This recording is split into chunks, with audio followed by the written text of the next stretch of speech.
এখন পর্যন্ত তো তোমাদের সাথে আমি অনেক রেসিপি শেয়ার করলাম, কখনো কি এইরকম উদ্ভট একটা রেসিপি তোমাদের সাথে শেয়ার করেছিলাম? না, করি নাই। তাই আজকে আমি তোমাদের সাথে সেটাই শেয়ার করতে চলে আসলাম। তো আজকের এই ভিডিওতে আমি তোমাদের সাথে শেয়ার করব হচ্ছে চা বানানো।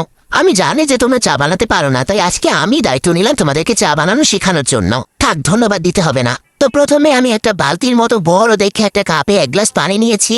তারপর আমি বিশাল বড় একটা পাতিলে সেই পানি ঢেলে দিয়েছি।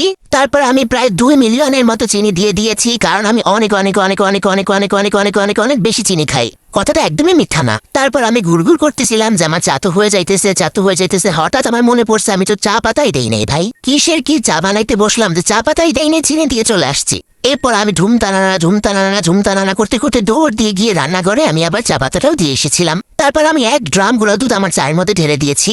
তারপর আমার চাটা দেখো কত সুন্দর করে উতলিয়ে পড়তেছিল। তারপর আমি কোনো রকমে তাড়াতাড়ি চুলাটা বন্ধ করে একটা বিশাল গামলায় আমার চাটা নিয়ে নিয়েছি। দেখেই মনে হচ্ছে যে চাটা অনেক বেশি জঘন্য হবে।